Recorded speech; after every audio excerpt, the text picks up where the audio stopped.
नमस्कार. माळेगाव बुद्रुक नगरपंचायतीच्या पंचवार्षिक निवडणुकीच्या अनुषंगाने आपण राष्ट्रवादी काँग्रेस शरदचंद्रजी पवार साहेबांच्या माध्यमातून पॅनल दिलेले आहे. नेमकी आपली काय ध्येयधोरणं आहेत आणि या निवडणुकीला सामोरे जात असताना कोणत्या मुद्द्यांवरती आपण सामोरे जातो?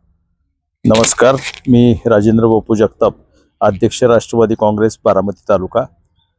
आम्ही माळेगाव नगरपंचायतमध्ये आदरणीय शरदचंद्रजी पवार साहेब यांच्या विचारांचं राष्ट्रवादी काँग्रेस शरदचंद्र पवार पक्षाच्या वतीनं माळेगाव विकास आघाडी म्हणून सर्व समविचारी पक्षांनी एकत्रितपणे एक पर्याय देण्याचा प्रयत्न या ठिकाणी केलेला आहे. आणि त्या अनुषंगानं आम्ही एक सक्षम असे इथं या ठिकाणी सुशिक्षित असे चांगले उमेदवार उभे केलेले आहेत. आणि आम्ही प्रत्येक काल आम्ही प्रचाराचा शुभारंभ केला. आपले युवक नेते आदरणीय युगेंद्रदादांच्या शुभ हस्ते प्रचाराचा शुभारंभ माळेगावमध्ये करण्यात आला. तर अत्यंत चांगला प्रतिसाद ग्रामस्थांनी त्या ठिकाणी दिलेला आहे.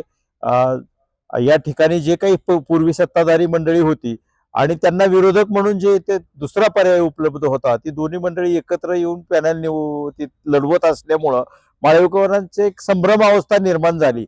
आणि या ठिकाणी लोकशाही अस्तित्वात राहते का नाही अशा प्रकारचं एक प्रश्नचिन्ह लोकांच्या मनात निर्माण झालं. आणि त्याला पर्याय म्हणून आता सध्या आमच्या पॅनलकडे सर्व लोक चांगल्या दृष्टिकोनातून बघत आहेत.